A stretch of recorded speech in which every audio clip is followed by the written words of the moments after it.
Ya, assalamualaikum warahmatullahi wabarakatuh. Baik, perkenalkan nama saya Krisna Purbayo Putra, biasa dipanggil Koh Kris. Oke, hari ini saya akan membawakan materi tentang meningkatkan kerjasama tim.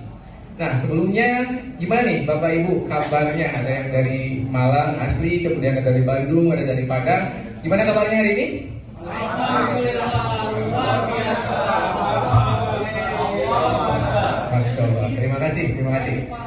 Nah, tapi sebelum memasuki materi, saya mungkin dan teman-teman baru menginjak gedung ini. Jadi saya terangkan dulu di sini, gedung ini sudah dilengkapi dengan jalur evakuasi, gitu kan. Jadi ketika ada bencana, kemudian mungkin ada kebakaran tiba-tiba, jadi Bapak Ibu jangan panik, silahkan ikuti tanda-tanda di gedung ini yang ada tulisan jalur evakuasi. Kemudian karena gedung ini no smoking, ada alarm detektor gitu ya, asap detektor itu, jadi Bapak Ibu tidak diperkenankan untuk menghisap atau menyalakan asap rokok atau rokok.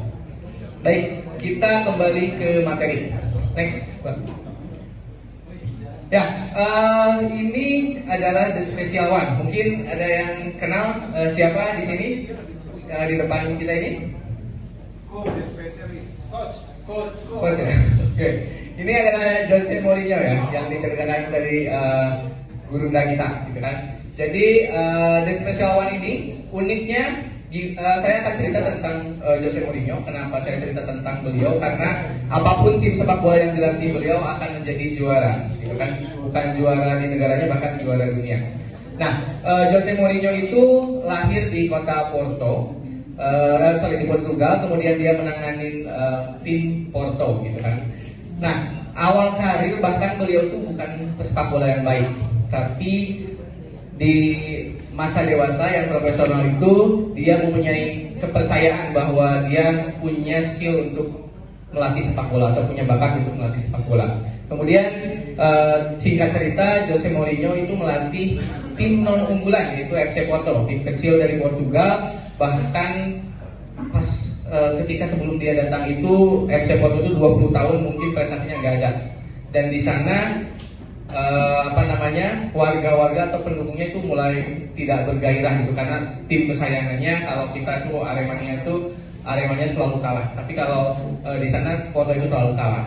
Nah, kemudian Jose Mourinho tahu, mungkin pernah belajar juga tuh tentang winning zone gitu ya. Mungkin Jose Mourinho pernah belajar di Malang, jadi dia tahu bahwa ketika untuk membangkitkan semangat lagi, dia harus tahu what customer want atau apa sih fans yang mau fans maunya apa gitu.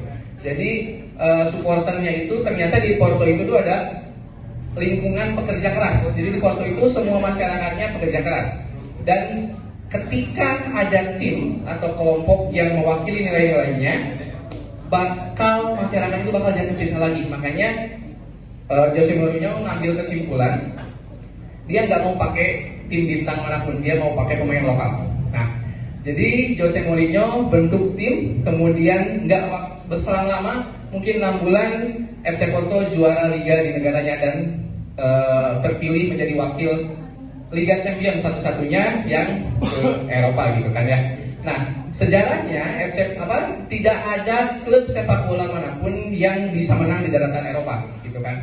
Kemudian pas pengocokan tim, dia dalam hatinya bilang, aku pingin lawannya MU katanya, Manchester United. Karena ketika MU itu kan dulu MU itu paling ditakuti gitu kan, yang nggak kayak sekarang. Nah, paling ditakuti dan dia mau bertanding dengan MU. Ketika MU kalah, maka semuanya bisa diatasi. Dan benar saja ya, lawannya MU. Kemudian karena kerja sama tim yang baik, meskipun tim non selebritis, nggak ada tim unggulan di sana, akhirnya bahkan bukan hanya mengalahkan MU di babak penyisihan, bahkan menjadi juara Liga Champions. Nah, itulah pentingnya kenapa Bapak Ibu wajib mengetahui cara meningkatkan kerjasama tim. Ketika tim Bapak Ibu udah kerjasamanya bagus, kemudian udah kerjasamanya meningkat, goal-goal atau target-target perusahaan besar pun akan tercapai. Oke, next. Nah, apa sih kerjasama gitu kan ya? kerjasama itu bukan hanya antar tim, bahkan dengan klien kita pun itu wajib kerjasama. Bahkan karena saya bisnisnya itu akuatik terapi renang, jadi di sini tuh bahkan dengan pasien, misalkan ada pasien stroke di sebelah sana, pasien stroke sebelah sana pun kalau nggak mau kerja sama-sama kita, nggak mau on time, nggak mau latihan sesuai schedule, mungkin nggak akan mencapai tujuannya, itu ingin sembuh gitu. Nah, jadi kerjasama itu apa? Kita lihat next slide. Nah, kerjasama itu adalah keinginan untuk bekerja secara bersama-sama dengan individu lain secara keseluruhan dalam mencapai kepentingan bersama. Jadi saya buat tuh jadi keinginan untuk bekerja secara bersama-sama untuk mencapai kepentingan bersama atau tujuan bersama. Kemudian next. Nah, ketika udah kerjasama pasti akan terbentuk tim, gitu kan ya. Tim itu bisa 2 orang, 3 orang, 4 orang. Dan sekarang apa sih itu tim, gitu kan? Nah, tim di gambar ini adalah satu momen ketika saya merintis, hanya berapa orang? 1, 2, 3, 4, 5, 6. Ini tim unggulan di sesi pertama terbaik, tim terapis. Dan apa itu tim? Next. Ya, tim adalah kelompok atau tim merupakan interaksi 2 orang atau lebih yang saling berbagi norma bersama dan tujuan bersama. Jadi ketika satu tim udah terbentuk pasti ada visi misi yang harus dicapai, seperti itu. Next, Pak. Nah, beberapa cara meningkatkan kerjasama tim. Jadi hari ini saya akan share tentang gimana sih emang kita udah punya timnya apakah kerjasamanya udah baik atau belum, kemudian kerjasamanya udah excellent atau belum. Nah, ini cara ningkatinnya. Oke, next Pak. Ya, pertajam lagi why, visi, misi organisasi ke tim kita. Saya percaya bahwa burung yang sama hinggap di dahan yang sama. Jadi ketika ada satu kelompok di organisasi, kalau misalkan visi misinya udah nggak sama lagi, udah nggak akan cocok tuh. Kalau misalkan visinya mencapai juara kecamatan, ya latihannya segitu-gitu aja. Tapi kalau visi misinya udah mau mencapai juara dunia, pasti latihannya tuh ya sekelas dunia. Dan pemain-pemainnya pun harus bermental dunia, seperti itu.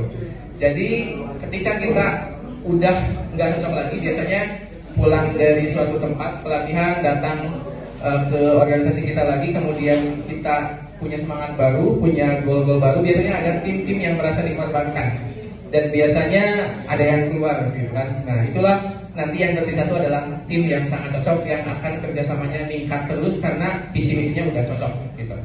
Oke, next Pak. Nah, kemudian perbaiki tugas, fungsi dan peran tanggung jawab. Di sini saya tempelkan formasi dalam sepak bola karena satu posisi ini ya beda-beda gitu kan ya. Ada goalkeeper tugasnya yang menjaga gawang aja, kayak di bisnis kita ya.